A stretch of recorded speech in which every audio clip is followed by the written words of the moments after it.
এই কোরআনে কারীমের তিলাওয়াতের এক নাম্বার লাভ হলো অন্তর পরিষ্কার হয়, পরিচ্ছন্ন হয়, পবিত্র হয়। এই জন্য মুহতারাম দোস্ত বুজুর্গ, অল্প কয়েকদিনের ব্যবধানে বিশ্বনবী মুহাম্মদুর রাসূলুল্লাহ সাল্লাল্লাহু আলাইহি ওয়াসাল্লাম যে সমাজের ভিতরে নবুয়ত প্রাপ্ত হয়েছিলেন, ওই সমাজের নাম ছিল জাহিলি সমাজ, জাহিলি যুগ। মানুষগুলোর নাম ছিল জাহেল। কিন্তু অল্প কয়েকদিনের ব্যবধানে কোরআনে কারীমের তেলাওয়াতের মাধ্যমে পুরা সমাজের চিত্রটাকে এমন ভাবে তিনি পরিবর্তন করতে সক্ষম হয়েছিলেন। এবার যদি আল্লাহর রাসূল সাল্লাল্লাহু আলাইহি ওয়াসাল্লামকে জিজ্ঞাসা করেন কোন যুগটা বেশি উত্তম, এবার রাসূলুল্লাহ সাল্লাল্লাহু আলাইহি ওয়াসাল্লাম বলেন, খায়রুল কুরুনি কারনি সুম্মাল্লাযীনা ইয়ালুনাহুম সুম্মাল্লাযীনা ইয়ালুনাহুম। পৃথিবীর ভিতরে কোরআনে কারীমের শিক্ষার দৌর যে যুগের ভিতরে সর্বোচ্চ পরিমাণের একজন সাহাবী রাদিয়াল্লাহু আনহুম আজমাইন গণকেও এমন পাওয়া যাবে না, আপনারা খুঁজে পাবেন না, যে সাহাবী পুরুষ ছিলেন কোরআন পড়তে জানেন না, যে সাহাবী মা ছিলেন, নারী ছিলেন, বোন ছিলেন, ওই সাহাবিয়া কোরআন পড়তে জানেন না, এমন কোন সাহাবী অথবা সাহাবিয়া খুঁজে পাওয়া দুষ্কর। অল্প কয়েকদিনের ভিতরে বিশ্বনবী সাল্লাল্লাহু আলাইহি ওয়াসাল্লাম এই কোরআনে কারীমের তেলাওয়াতের মাধ্যমে এমন এক ইনকিলাব, এমন এক বিপ্লব সাধন করেছিলেন। অল্প কয়েকদিনের ব্যবধানে বিশ্বনবী বলেন, এবার তামাম পৃথিবীর ভিতরে যত যুগ অতীতে গত হয়ে গেছে, কিয়ামত পর্যন্ত আসবে, সমস্ত যুগের মধ্যে আমি নবী যেই যুগে আছি এই যুগটাই হলো সর্বশ্রেষ্ঠ যুগ। وسارعوا إلى مغفرة من ربكم وجنة عرضها السماوات والأرض أعدت للمتقين। এ পৃথিবীর ঈমানদার বান্দা বান্দিরা শুনো, আসো পৃথিবীর বান্দারা সবাই আসো, আমি আল্লাহর পক্ষ থেকে তোমাদেরকে বিশেষভাবে দুইটা জিনিসের দিকে আমি আহ্বান করতেছি। এক নাম্বার জিনিস হলো ওয়াসারিউ ইলা মাগফিরাতিম মির রাব্বিকুম, আসো আমার গুনাহগার বান্দাগুলো আসো, যাদের জিন্দেগির ভিতরে গুনাহ করতে করতে করতে করতে নিজের জীবনকে ধ্বংস করে দিয়েছো, গুনাহ করতে করতে অন্তরের ভিতরে কালিমার লেপন পড়ে গেছে, অন্তরের দ্বারা ভালো মন্দ জাসপর্দাল করার মতো, তমিজ করার মতো কোনো কিছু আর এখন অন্তরের দ্বারা অনুধাবন হয় না, এমন মানুষ যারা আছো গুনাহগার, আমি আল্লাহ রাব্বুল আলামিন ক্ষমা নিয়ে তোমাদেরকে ডাকতেছি, তোমাদেরকে আহ্বান করতেছি, তোমরা সবাই আমি আল্লাহর ক্ষমার দিকে প্রতিযোগিতামূলক অগ্রসর হও। কারণ হলো একজন গুনাহগার মানুষ গুনাহ নিয়ে জান্নাতে যেতে পারবে না। জান্নাত হলো পবিত্রতম স্থান, গুনাহ হলো নাপাক। এই গুনাহ যেই দেহের ভিতরে থাকবে ওই দেহ এটা নাপাক দেহ হয়ে যাবে। এই গুনাহ যে অন্তরের ভিতরে থাকবে ওই অন্তর এটা নাপাক অন্তর হয়ে যাবে।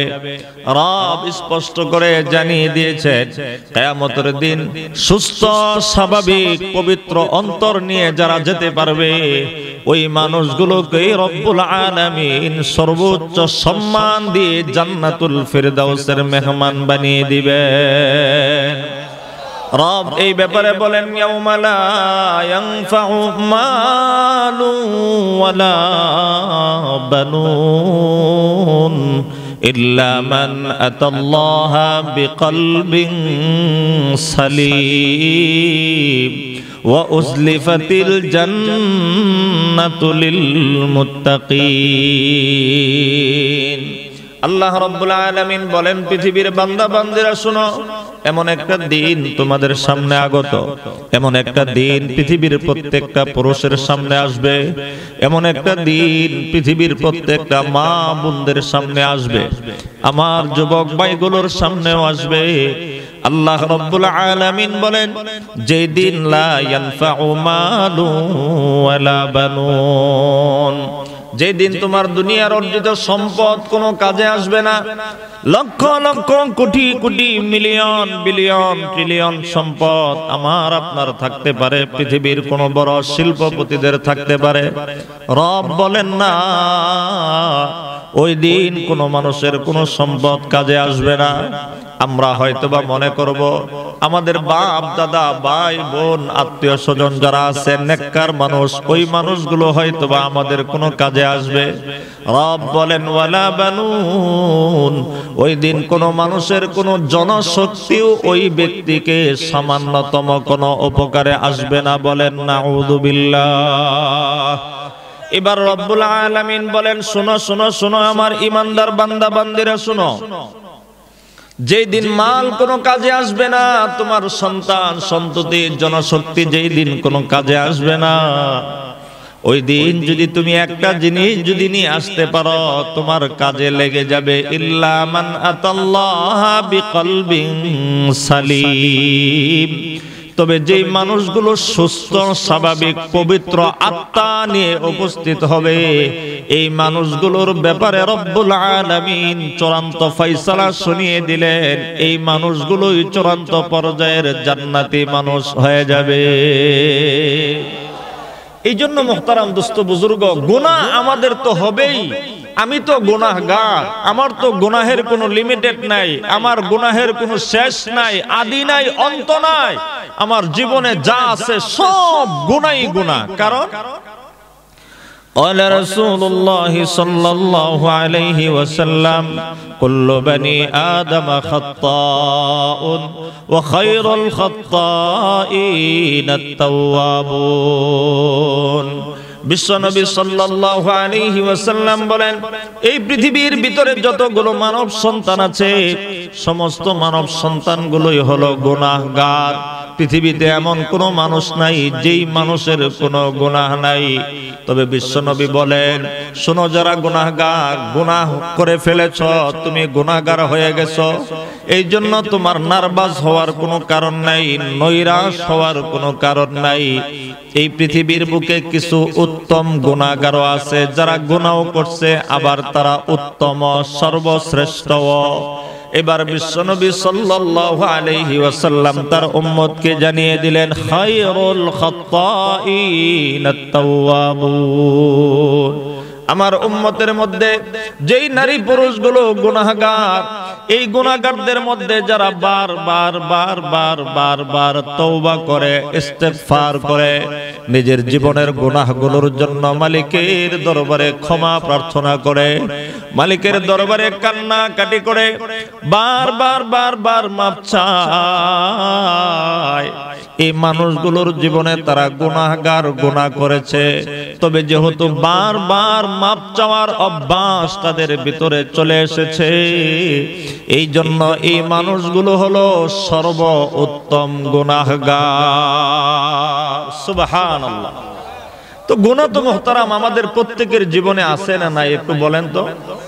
এই আমরা যারা আসছি, আমি নিজেও গুনাহগার মুহতারাম, আমরা যারা আছি এখানে কেউ আছি যে হুজুর আমার জীবনে কোনো সগীরা কবিরা গুনাহ নাই, এমন কেউ আছেন ভাই? তো এই গুনাহগুলো নিয়ে কি জান্নাতে যাওয়া যাবে?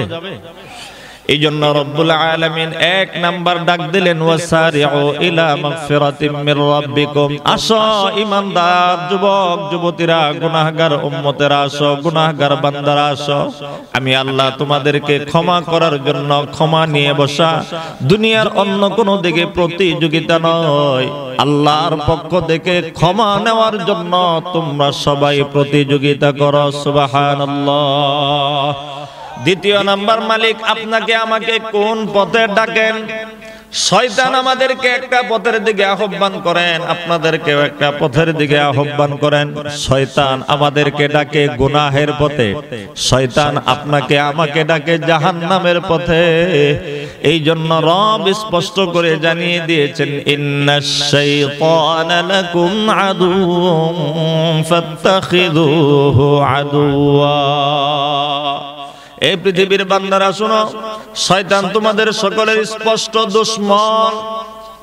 এই জন্য দুশমনকে কখনো বন্ধু হিসাবে গ্রহণ করা এটা কোনো বুদ্ধিমান মানুষের কাজ নয়। এই জন্য তোমরা যারা আছো তোমরাও শয়তানকে দুশমন হিসেবে গ্রহণ করবে, বন্ধু হিসেবে কেউ গ্রহণ করবে না। কারণ শয়তান মানুষদেরকে ইন্নামা ইয়াদউ হিজবাহু লিয়াকুনু মিন আসহাবিস সাঈর। শয়তান তার বাহিনীকে জাহান্নামী বানানোর জন্য, জাহান্নামে নেওয়ার জন্য আহ্বান করে, বলেন নাউযুবিল্লাহ। যুবক ভাইরাও একটু বলেন তো, শয়তান আমাদেরকে নেকির পথে আহ্বান করে না গুনাহের পথে? গুনাহের পথ কি জান্নাতের পথ নাকি জাহান্নামের পথ? আল্লাহ তাআলা অন্য আয়াতের মাধ্যমে জানিয়ে দিয়েছেন, আশ-শাইতানু ইয়াইদুকুমুল ফাকরা ওয়া ইয়া'মুরুকুম বিল ফাহশা। শয়তান তোমাদেরকে দারিদ্রতার ভয় দেখায় দান খয়রাত করার ব্যাপারে। দ্বিতীয় নাম্বার, শয়তান মানুষদেরকে অন্যায়, অশ্লীল, নাপাকি, গুনাহের কর্মকাণ্ডের দিকে মানুষকে আহ্বান করে। শোনো ঈমানদার বান্দারা, শোনো, ওয়াল্লাহু ইয়াদউ ইলাল জান্নাতি ওয়াল মাগফিরাতি বিইذনিহি। আপনার আমার রব, আপনার আমার খালিক ও মালিক আল্লাহ রব্বুল ইজ্জাতুল জালালি ওয়াল ইকরাম, তিনি বলেন, আমি আল্লাহ তোমাদেরকে আহ্বান করি। কোন পথের দিকে আহ্বান করি? শুনো, আমি আল্লাহ তোমাদের প্রত্যেকটা নারী, পুরুষ, যুবক, যুবতীদেরকে আমি আল্লাহ তোমাদের সবাইকে জান্নাতের পথে আহ্বান করি। সুবহানাল্লাহ। ওই আয়াতের মধ্যে রব জানিয়ে দিলেন, ওয়াসারিউ ইলা মাগফিরাতিম মির রাব্বিকুম ওয়া জান্নাতিন আরদুহাস সামাওয়াতু ওয়াল আরদ। দৌড়াও, প্রতিযোগিতামূলক অগ্রসর হও আমার যুবক ভাইয়েরা, আমার বাবাজিরা, পর্দার আড়ালের মা বোনেরা। রব ডাকতেছেন, আসো জান্নাতের দিকে আসো। কত বড় জান্নাতের দিকে আমি আল্লাহ তোমাদেরকে আহ্বান করি। কত বড় জান্নাতের মালিক তোমরা, একজন হবে। আমার রব বলেন, আরদুহাস সামাওয়াতু ওয়াল আরদ, যে জান্নাতের প্রস্থ হবে শুধুমাত্র দুনিয়ার জমিন থেকে প্রথম আসমান থেকে 7 আসমানের উপরে যতটুকু দূরত্ব, ওই জান্নাতের প্রস্থ হবে শুধুমাত্র এতটুকু বড়ত্বের। সুবহানাল্লাহ। এমন বড় জান্নাতের দিকে যেতে কে কে রাজি? ইনশাআল্লাহ। আমরা কে কে যেতে আগ্রহী জান্নাতের মধ্যে? লিল্লাহি তাকবীর। আয় আল্লাহ রাব্বুল আলামিন, মেহেরবানি করে আমাদের প্রত্যেকের হাতগুলোকে আপনার সেই প্রশস্ত জান্নাতের মালিক আপনি যাদেরকে বানিয়ে দিবেন, মেহেরবানি করে আমাদের প্রত্যেকের নামগুলো ওই জান্নাতি মানুষের তালিকায় অন্তর্ভুক্ত করে দিন, বলি আমিন। হাত নামান। এবার আল্লাহ বলেন, এত বড় জান্নাতের মালিক একজন হইবা, এই জান্নাতগুলো কাদের জন্য প্রস্তুত করা? শোনো, উইদ্দাত লিল মুত্তাকিন, যে জান্নাত প্রস্তুত করা হয়েছে, সাজানো হয়েছে শুধুমাত্র কেবলমাত্র মুত্তাকি বান্দাদের জন্য। সুবহানাল্লাহ। নারী পুরুষের মধ্যে যারা মুত্তাকি হবে তাদের জন্য হলো এই জান্নাত। মুহতারাম দোস্ত বুজুর্গ, তাহলে ওই জান্নাতে যাওয়ার জন্য তাকওয়া অর্জন করা লাগবে কি লাগবে না? একটু সবাই বলেন, তাকওয়া অর্জন করা লাগবে কি লাগবে না? তাকওয়া কিভাবে অর্জন করব, মুত্তাকি কিভাবে হব? এক নাম্বার পদ্ধতি হলো গুনাহগার অন্তরকে পাক সাফ করতে হবে। এই গুনাহগার হৃদয়টাকে পাক সাফ করতে হবে। আপনার আমার দেহের ভিতরে যতগুলো গুনাহ আছে, এই গুনাহগুলোকে পাক সাফ যদি করতে পারি তাহলেই মুত্তাকি হয়ে যাব। সুবহানাল্লাহ। কারণ মানুষ যখন গুনাহ করে, ইযা আযনাব ইন্নাল আবদাল মুমিন ইযা আযনাবা ক্বালা রাসূলুল্লাহ সাল্লাল্লাহু আলাইহি ওয়াসাল্লাম, বিশ্বনবী সাল্লাল্লাহু আলাইহি ওয়াসাল্লাম বলেন, কোন ঈমানদার বান্দা বান্দি, কোন ঈমানদার মানুষ যখন কোন গুনাহের কাজে সম্পৃক্ত হয়, কোন গুনাহ যখন করে, তখন ওই গুনাহ করার কারণে ওই ব্যক্তির অন্তরের মধ্যে একটা কালো দাগ পড়ে যায়, বলি নাউযুবিল্লাহ। ওই কালো দাগ যখন পড়ে যায় বিশ্বনবী সাল্লাল্লাহু আলাইহি ওয়াসাল্লাম বলেন এই পরে যদি বান্দা গুনাহ যদি আরো বেশি বাড়াইতে থাকে, আরো যদি গুনাহ বাড়াইতে থাকে, গুনাহ যদি বাড়তে থাকে, এই গুনাহ বাড়ার দ্বারা আস্তে আস্তে ওই ব্যক্তির পুরা অন্তরটা গুনাহে ভরপুর হয়ে যায়। আমরা সবাই বলি নাউযুবিল্লাহ। গুনাহ এটা মানুষের অন্তরকে একদম ভরপুর করে দেয়। আর এই গুনাহ অন্তর যখন ভরপুর হয়ে যায়, অন্তর যখন এটা আলোক শূন্য হয়ে যায়, আলো শূন্য হয়ে যায়, তখন এই অন্তরের মধ্যে ভালো কোনো কাজ ভালো লাগে না। এক সাহাবী এসে আল্লাহর রাসূল সাল্লাল্লাহু আলাইহি ওয়াসাল্লামকে প্রশ্ন করলেন, আখবিরনি আনিল ঈমান। ইয়া রাসূলুল্লাহ, ইয়া হাবিবাল্লাহ, আপনি আমাকে একটু বলে দিন ঈমান কাকে বলে। এই ঈমান অন্তর, এটা তুমি কিভাবে বুঝবা? বিশ্বনবী বলেন ইযা সাররাতকা হাসানাতুকা ওয়া সাআতকা সাইয়্যাতুকা ফা আনতা মুমিন। একজন মানুষ যখন ভালো কোনো কাজ করে, অন্তরের ভিতরে যখন আনন্দ উপভোগ হয়, অন্তরের ভিতরে যখন আনন্দ লাগে, পক্ষান্তরে কোনো মানুষ যখন কোনো গুনাহ করে, ওই গুনাহ করার পর যখন তার অন্তরের ভিতরে খারাপ লাগে, ভালো কাজ করলে ভালো লাগে, খারাপ কাজ করলে খারাপ লাগে। বিশ্বনবী বলেন এই অবস্থা যদি কারো ভিতরে বিরাজমান থাকে, ফা আনতা মুমিন, তাহলে তুমি ঈমানদার। মুহতারাম দোস্ত বুজুর্গ, বর্তমান সময়ের ভিতরে আমরা দিন রাত 24 ঘন্টা গুনাহের ভিতরে হাবুডুবু খাই, গুনাহের ভিতরে আমরা নিমজ্জিত থাকি।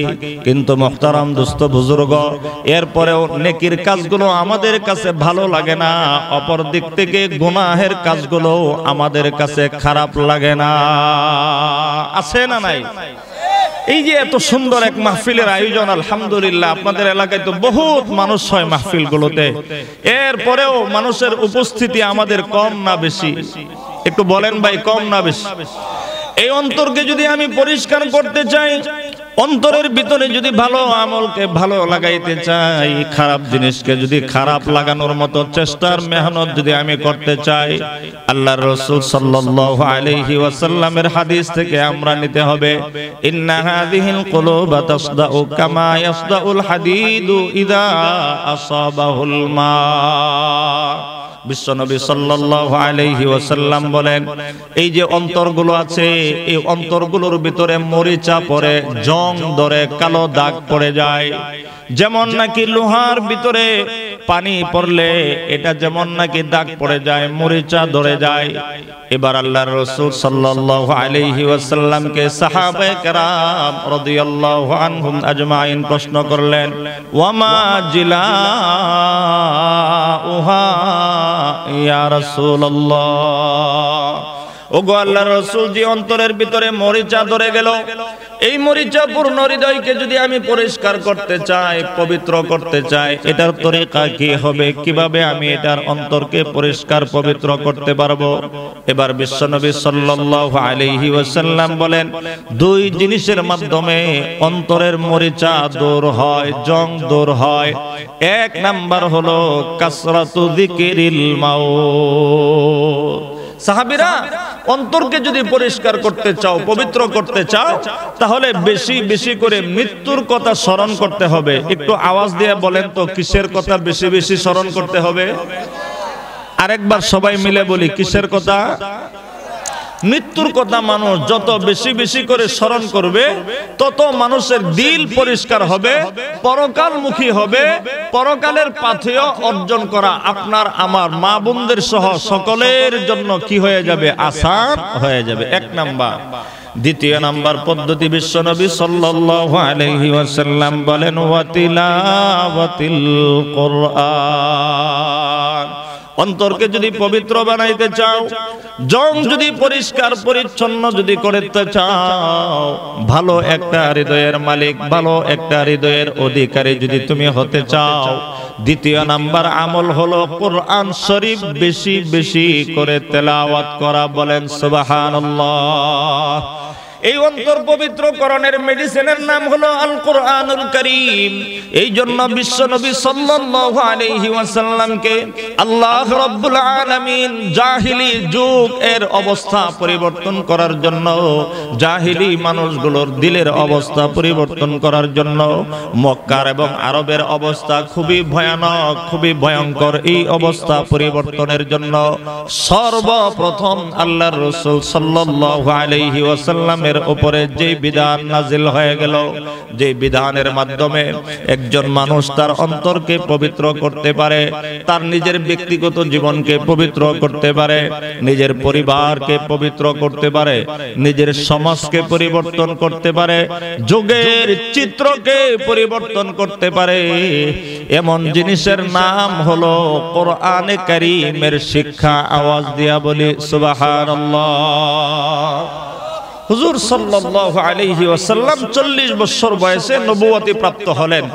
আল্লাহ তাআলা যখন নবুয়ত দিলেন, তো নবুয়ত প্রাপ্তির পর সর্বপ্রথম যে ওহী নবীজির উপরে আসছে, ওই ওহী সম্পর্কে আমরা আলহামদুলিল্লাহ কমবেশ সবাই অবগত আছি। সূরাতুল আলাক নামে 30 নম্বর পারায় একটা সূরা আছে।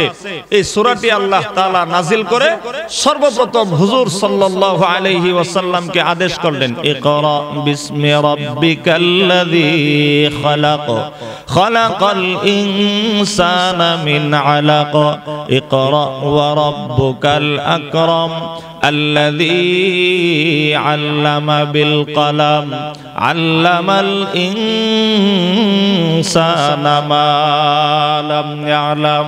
হাবিব আমার, আপনি আপনার উপরে অবতীর্ণ কিতাব ইকরা আপনি পড়েন, বিসমি রাব্বিকাল্লাযী খালাক, ওই সত্তার নামের কালাম পড়েন, ওই সত্তার নামে পড়েন যিনি আপনাকে সৃষ্টি করেছেন। এই কোরআনের আয়াত, এই কোরআনের পাঠ, এই কোরআন তেলাওয়াত করার জন্য সর্বপ্রথম রব্বুল আলামিন আসমান থেকে ওহী পাঠিয়ে দিলেন। এর অন্যতম কারণ হলো মুহতারাম দোস্ত বুজুর্গ, একটা জাতির উত্থান এবং পতনের পিছনে যে কয়টা জিনিসের ভূমিকা থাকে, তার মধ্যে অন্যতম একটা জিনিস হলো শিক্ষাই হলো জাতির মেরুদণ্ড। যেই জাতি শিক্ষার দিক থেকে যত দূর বেশি অগ্রগতি, ওই জাতির অর্থনৈতিক, সামাজিক, রাষ্ট্রীয় উন্নতিও তত দূর অগ্রগতি হয়। আর যেই জাতির সমাজের মানুষ অশিক্ষিত হয়, মূর্খ হয়, ওই জাতির সমাজের মানুষগুলো আর্থিকভাবেও ক্ষতিগ্রস্ত হয়, সামাজিকভাবেও ক্ষতিগ্রস্ত হয়। এই জন্য আল্লাহ তাআলা সর্বপ্রথম হুজুর সাল্লাল্লাহু আলাইহি ওয়াসাল্লামের উপরে আমলের মধ্যে সর্বপ্রথম আমল দিলেন কোরআন শরীফ তেলাওয়াত আপনি করেন। এই কোরআনে কারীমের তেলাওয়াতের 1 নাম্বার লাভ হলো অন্তর পরিষ্কার হয়, পরিচ্ছন্ন হয়, পবিত্র হয়। এই জন্য মুহতারাম দোস্ত বুজুর্গ, অল্প কয়েকদিনের ব্যবধানে বিশ্বনবী মুহাম্মদুর রাসূলুল্লাহ সাল্লাল্লাহু আলাইহি ওয়াসাল্লাম যে সমাজের ভিতরে নবুয়ত প্রাপ্ত হয়েছিলেন, ওই সমাজের নাম ছিল জাহিলি সমাজ, জাহিলি যুগ। মানুষগুলোর নাম ছিল জাহেল।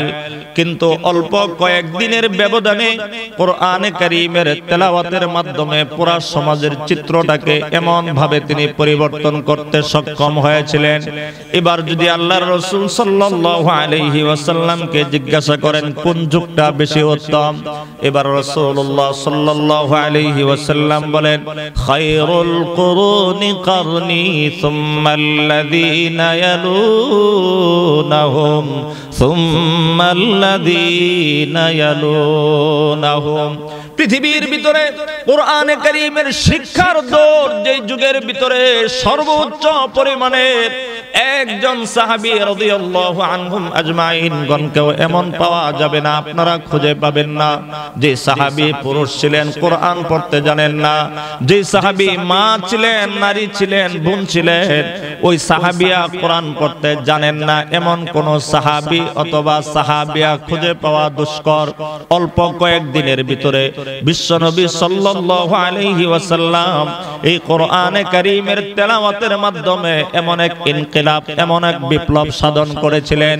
অল্প কয়েকদিনের ব্যবধানে বিশ্বনবী বলেন, এবার তামাম পৃথিবীর ভিতরে যত যুগ অতীতে গত হয়ে গেছে, কিয়ামত পর্যন্ত আসবে, সমস্ত যুগের মধ্যে আমি নবী যেই যুগে আছি এই যুগটাই হলো সর্বশ্রেষ্ঠ যুগ। এটা উনি কিসের মাধ্যমে কায়েম করতে পারছিলেন একটু বলেন তো দেখি। এর মধ্যে যতগুলো কারণ আছে তার মধ্যে একটা কারণ হলো কোরআনে কারীমের শিক্ষা, কোরআনে কারীমের তালিম। এই জন্য তেলাওয়াতকৃত সূরাতুল আনকাবুতের ভিতরে রব বলেন, উতলু মা উহিয়া ইলাইকা মিনাল কিতাব। হাবিব আমার, আপনার উপরে যে কিতাব নাজিল করা হয়েছে, ওই শিবানী মহাগ্রন্থ আল কোরআনুল কারীম নাজিল করা হয়েছে, এটা আপনি তিলাওয়াত করেন। এটা হুজুর সাল্লাল্লাহু আলাইহি ওয়াসাল্লাম তিলাওয়াত করেছেন, সাহাবীদেরকে তিলাওয়াত শিক্ষা দিয়েছেন, সাহাবীরা তাদের পরবর্তী যুগের মানুষদেরকে শিক্ষা দিয়েছেন। ওই শিক্ষার ধারাবাহিকতা আস্তে আস্তে বর্তমান সময় পর্যন্ত এসেছি। সাহাবীদের যুগে মানুষ ছিল কম, ঈমানি পাওয়ার ছিল অনেক বেশি। সাহাবীদের যুগে ঈমানদারের সংখ্যা ছিল কম, কিন্তু ওই এক একজন ঈমানদারের ঈমানের পাওয়ার ছিল অনেক গুণ বেশি। সুবহানাল্লাহ। এই জন্য বদরের যুদ্ধের ভিতরে 1050 জন কাফেরের মোকাবেলায় মাত্র 313 জন সাহাবী, বদরি সাহাবী যাদেরকে বলা হয়, 313 জন সাহাবী 1050 জন কাফেরের মোকাবেলায় যুদ্ধ করেছিলেন, যুদ্ধে নেমেছিলেন। ওই 313 জন সাহাবীর এক একজনের হৃদয় পবিত্র থাকার কারণে, অন্তর ঈমানের দ্বারা ভরপুর হওয়ার কারণে ওই 313 জন সাহাবীকে 1000 সশস্ত্র কাফেরের বিরুদ্ধে বিজয়ী দান করেছিলেন কে? বর্তমান বিশ্বের ভিতরে মুসলমানদের সংখ্যা ওই যুগের তুলনায় কম না বেশি? একটু বলেন, কম না বেশি? কই, এখন তো আমরা মুসলমানরা যেখানে মার খাই, সেখানে মুসলমানরাই যেখানে বিধর্মীরা মায়ের দেয় সেখানে। এটার পিছনে যতগুলো কারণ আছে, আল্লামা মাহমুদ হাসান দেওবন্দি রহমাতুল্লাহি আলাইহি তার গবেষণায় তিনি বলেছেন, বর্তমান পৃথিবীর ভিতরে মুসলিমরা অধঃপতনের পিছনে যতগুলো কারণ আছে, অন্যতম একটা কারণ হলো মহাগ্রন্থ আল কোরআনুল কারীমের তেলাওয়াত এবং আমল ছেড়ে দেওয়া। আমাদের সমাজের ভিতরে একটা সমাজের ভিতরে কতগুলো পরিমাণ ঘর আছে। মুহতারাম দোস্ত বুজুর্গ, আপনাদের খিদমতে শুধুমাত্র আরজ করতে চাই, কার ঘরে কোরআন শরীফ আছে এটা আমি প্রশ্ন করব না, তবে আমি আপনাদের খিদমতে শুধুমাত্র এতটুকু আরজ করতে চাই, ইস্তাফতি কলবাক, ইস্তাফতি কলবাক, ইস্তাফতি কলবাক। আপনি আপনার নিজেকে প্রশ্ন করুন, আমি একজন মুসলমান হিসাবে আমার ঘরের ভিতরে আল্লাহর কালাম কোরআন শরীফ থাকার দরকার ছিল কিনা? আছে কয়জনের ভিতরে? মুহতারাম, কেউ হাত উঠায়েন না। আছে কয়জনের ভিতরে? বর্তমান সময়ে আমরা আমাদের সন্তানগুলোকে কোরআন শরীফ শিক্ষা দেই না। ফুরকানিয়া মাদ্রাসাগুলোর ভিতরে সকালবেলা ছোট্ট ছোট্ট নাবালক বাচ্চাদেরকে আর পাওয়া যায় না। কারণ কি? কোনো বাড়িতে গিয়ে ওলামায়ে কেরাম যদি জিজ্ঞাসা করেন, চাচা আপনার ছেলেটা কোথায়? চাচা জবাব দেয়, সকালবেলা কিন্ডারগার্টেন স্কুল আছে না নাই? একটু বলেন, আছে না নাই? বিভিন্ন কেজি স্কুল আছে না নাই?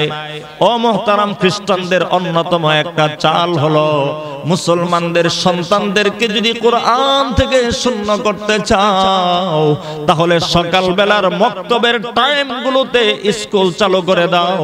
মুসলমানের সন্তানেরা স্কুলের ভিতরে চলে আসবে, এমনি এমনি কোরআন থেকে মুসলিম সন্তানগুলো বঞ্চিত হয়ে যাবে। আর যখন মুসলমানের অন্তরের ভিতরে আল্লাহর কালাম কোরআন শরীফের মুহাব্বত এবং ভালোবাসা থাকবে না, মুসলমানের অন্তরের ভিতরে মুসলমানিত্বের প্রতি দরদ এবং টান যখন থাকবে না, ওই মুসলমানের ঘরের সন্তানগুলো জেনারেল শিক্ষায় বড় বড় ডিগ্রি অর্জন করবে, কিন্তু এটাও ঠিক, ওই মুসলমানের ঘরের সন্তানগুলোই আবার কোরআন বিদ্বেষী, ইসলাম বিদ্বেষী কথাগুলো বলে। আছে না নাই বলেন? এটার পিছনে কারণ কি? অন্যতম কারণ এই কোরআনকে আমরা ছেড়ে দিয়েছি। ও জামানা মুআজ্জাজ थे, ओ जमाना मुअज़्ज़ज़ थे, हामिले कुरआन होकर हम ज़लील ख़ार हुई तारिके कुरआन होकर। ওই যুগটা সর্বশ্রেষ্ঠ যুগ ছিল কোরআন বহন করার কারণে, কোরআন তিলাওয়াত করার কারণে, কোরআনের উপরে আমল করার কারণে। বর্তমান পৃথিবীতে আমরা লাঞ্ছিত, অপমানিত, বঞ্চিত।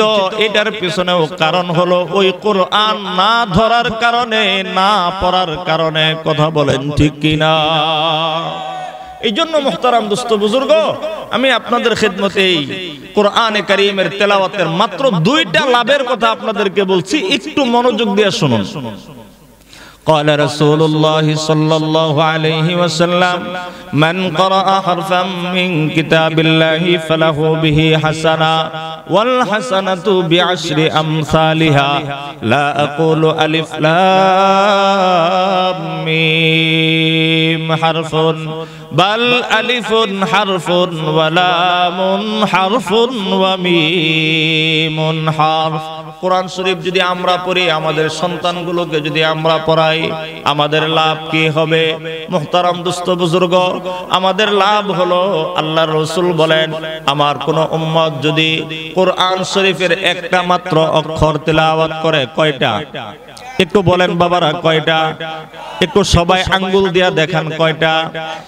একটা মাত্র অক্ষর যদি আমার কোন উম্মত তেলাওয়াত করে, বিশ্বনবী বলেন আল্লাহ পাক রব্বুল আলামিন নগদ আমার ওই উম্মতের নারী পুরুষ যুবক যুবতীদের আমলনামায় একটা হাসানা দান করেন। বিশ্বনবী বলেন একটা হাসানা হলো 10টা নেকির পরিমাণ।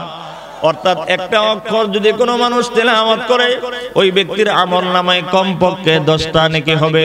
এবার বিশ্বনবী বলেন লা আকুলু আলিফ লাম মিম হারফুন, আমি আলিফ লাম মিম 3টা অক্ষরকে একত্রিত করে একটা হরফ বলি নাই, বাল আলিফুন হারফুন ওয়া লামুন হারফুন ওয়া মিমুন হারফ।